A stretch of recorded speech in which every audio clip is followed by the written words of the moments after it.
Hi there, I'm Miss Elizabeth. I'm here to talk to you today about how beauty can save the child. I think a lot of people are familiar with the saying, beauty can save the world. Well, it can save the child. Civilization is saved one child at a time. So, as you may know, our civilization is under a great deal of seismic stress. Our educational system reflects that, and what is being taught in schools has contributed to that. So before I get any further, let me have a little sip of coffee in my horsey mug.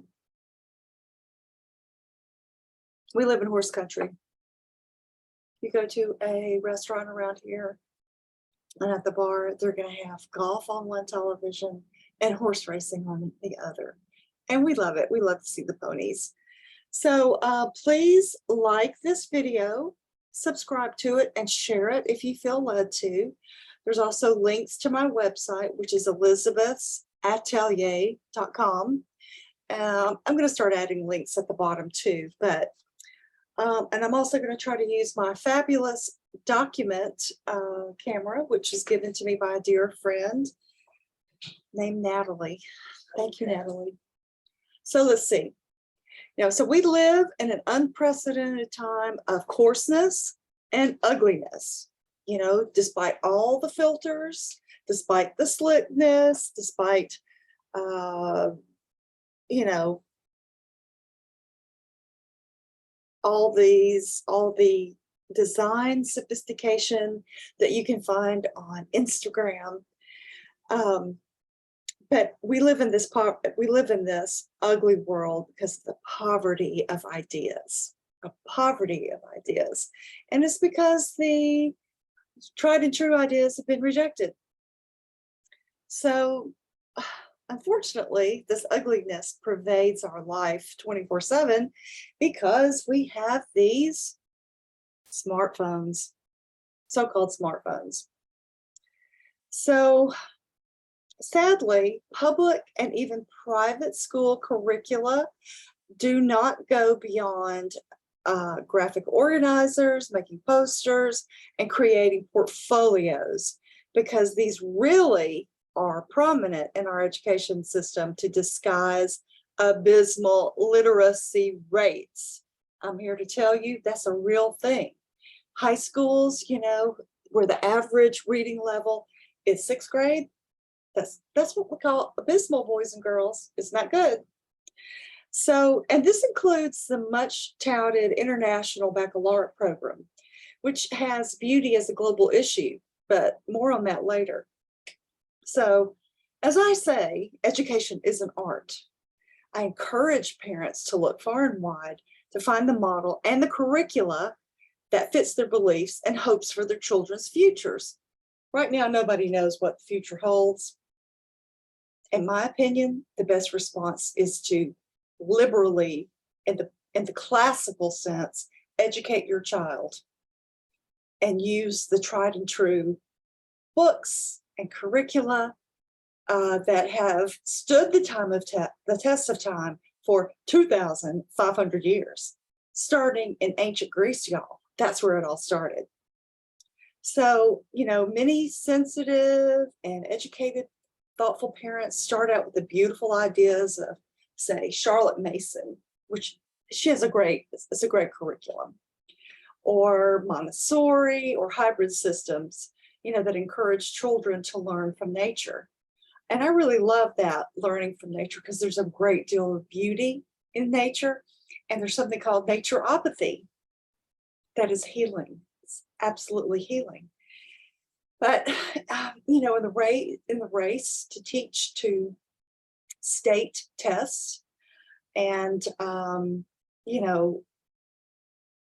because educrats value the data gods, it's all about data. It's really just CYA. It's to cover their own backside because the data is abysmal. And another thing that educator when I say educrat, I mean educators who were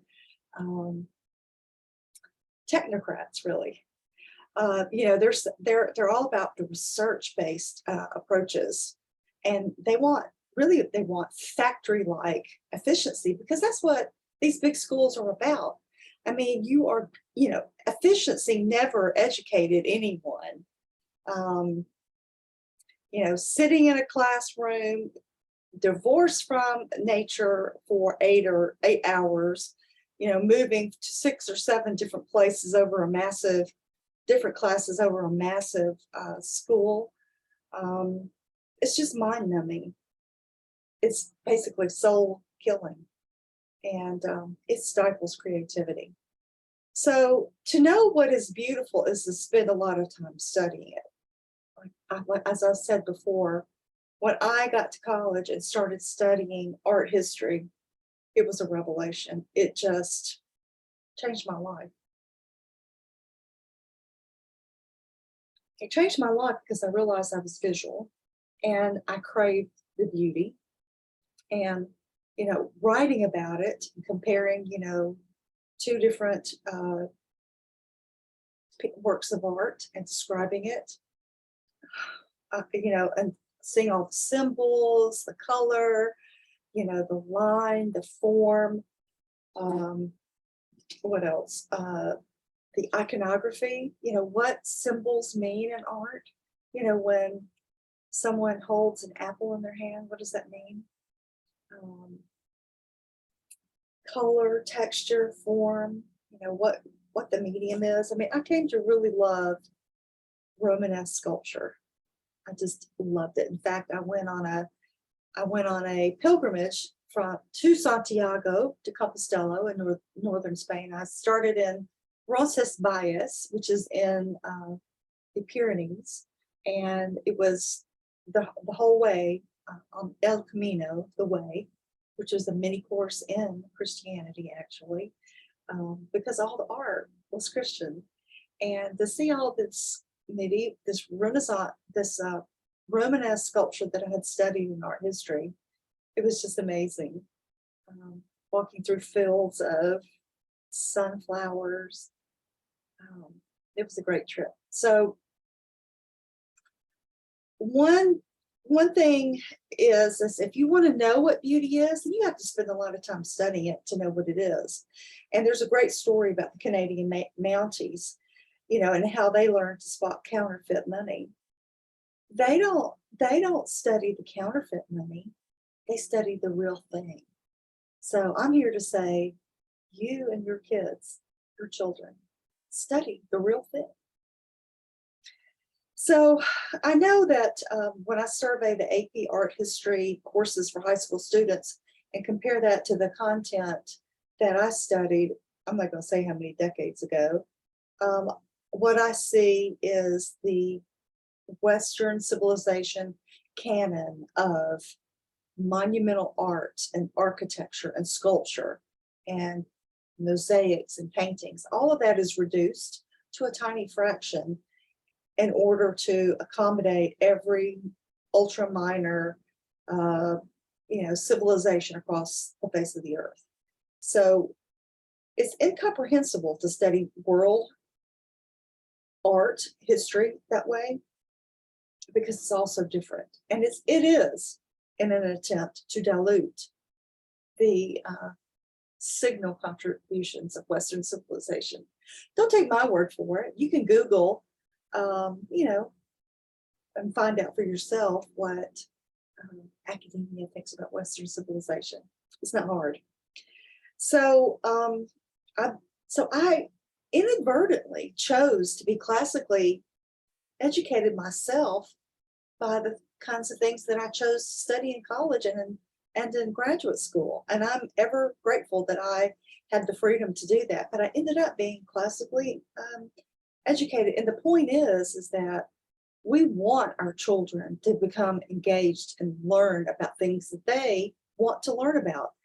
There is a certain subset of things that they have to learn. You can go on the Florida Department of Education website and look up the Florida BEST, BEST standards. And I challenge you, and to look at the grade, look by grade and subject. You can filter that way and see what your child has actually learned at school of those standards. It is important for children to learn English, math, history, etc., science in a well designed, building block curricula, because knowledge builds on knowledge. And so our children need to be educated in that sort of logical fashion. But there's more to education that makes it an art. And the art comes in knowing your child, their learner profile, finding out what their gifts are, what their deficits are, educating and bringing them up for those deficits, addressing those deficits, but also just the thrilling discovery in your child's eyes when they come across a subject that they really like, that really resonates with them, and letting them, letting their imagination take flight and follow this path. It's amazing to see that happen. So I think that classical education, the pedagogy of the last 2,500 years, starting with those Greeks and the ancient Romans, is the answer to what has gone on with our education system. And when we teach our children to read critically and widely and deeply, when we teach them to master logical and persuasive writing, and when they learn to speak publicly in front of their families, their peers, eventually within their community, then we have deeply educated our children. Nobody knows what the future holds right now, but just think about the disrupted global supply chains, and what's happened since COVID. And I'm talking right now mid-June, and see what's projected to happen this summer, and there are even projected lockdowns for the school year, the new upcoming school year, because of gas prices and monkeypox. So I mean, to me, it looks like you can be educating your children at home whether you like it or not, because you can all think about what happened starting in March of 2020. How much did your children learn? And I'll never forget an assistant principal telling me last fall that we will be talking about these children's psychological problems for years to come because of the COVID restrictions. So, I mean, you want to educate your child to a certain standard, but you also better think about who your children are exposed to, what they are exposed to at school. So, so forget about this global education that I had to study at Florida Southern College. What they thought, what educators think is preparing students for a global workforce. Who knows what's going to happen?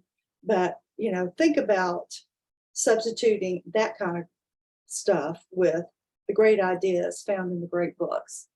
And where I come from, amongst my people, the good, the true, and the beautiful only lead in one direction, only one. And you can decide for yourself where that leads, where the good, the beautiful, and the true lead, and how you will educate your children.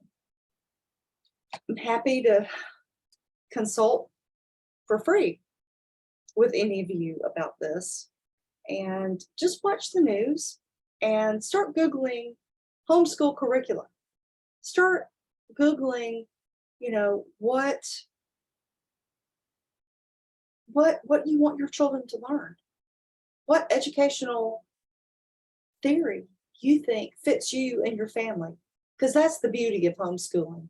It's you deciding, and it's you making these decisions based on your knowledge of your children. So take the control back. And as I always like to say to my students, onward and upward, y'all. Onward and upward. Hit like, share, and subscribe. Thank you.